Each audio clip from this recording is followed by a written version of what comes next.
ಇವ್ರಿಗೆ GST ಅಂದ್ರೆ ಏನು ಅಂದ್ರೆ ಕಾಂಗ್ರೆಸ್ ಸರ್ಕಾರಕ್ಕೆ ಗ್ಯಾರಂಟಿ ಸುಲಿಗೆ ಟ್ಯಾಕ್ಸ್. ಕರ್ನಾಟಕದ ಕಾಂಗ್ರೆಸ್ ಸರ್ಕಾರಕ್ಕೆ GST ಅಂದ್ರೆ ಏನು?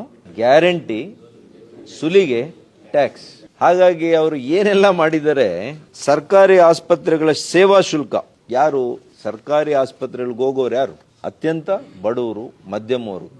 ಅದಕ್ಕೆ ಸೇವಾ ಶುಲ್ಕ, ಸರ್ವಿಸ್ ಟ್ಯಾಕ್ಸ್ ಅಂತೆ 100 ರೂಪಾಯಿಂದ 500 ರೂಪಾಯಿ ಮಾಡಿದ್ದಾರೆ ಒಂದೇ ಸಲ.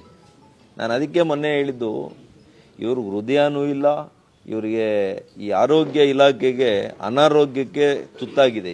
ಈ ಸರ್ಕಾರದಲ್ಲಿ ಆರೋಗ್ಯ ಇಲಾಖೆ ಅನಾರೋಗ್ಯಕ್ಕೆ ತುತ್ತಾಗಿದೆ.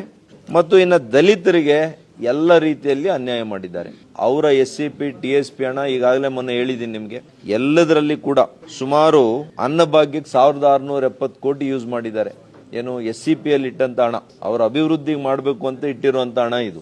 ಯುವ ನಿಧಿಗೆ 162, ಶಕ್ತಿ ಯೋಜನೆಗೆ 1537 ಕೋಟಿ, ಗೃಹ ಜ್ಯೋತಿಗೆ 2626 ಕೋಟಿ, ಗೃಹಲಕ್ಷ್ಮಿಗೆ 7438 ಕೋಟಿ. ಇಷ್ಟು SCP TSP ಅಭಿವೃದ್ಧಿಗೆ ಇಟ್ಟಂತ ಹಣ, ಕಾನೂನು ತಂದು ಇಟ್ಟಿರುವಂತ ಆ ಒಂದು ಕಾನೂನ ಅಡಿಯಲ್ಲಿ ಅದನ್ನ ಧಿಕ್ಕರಿಸಿ, ಆ ಕಾನೂನು ಧಿಕ್ಕರಿಸಿ ಇವತ್ತು ಈ ಹಣವನ್ನ ಇವರು ದಲಿತರಿಗೆ ಉದ್ಧಾರ ಮಾಡ್ತೀನಿ ಅಂತ ಬಂದ ಸರ್ಕಾರ ಅವರ ಹೆಸರಿನಲ್ಲಿ ಅನ್ಯಾಯ ಮಾಡ್ತಾ ಇದೆ.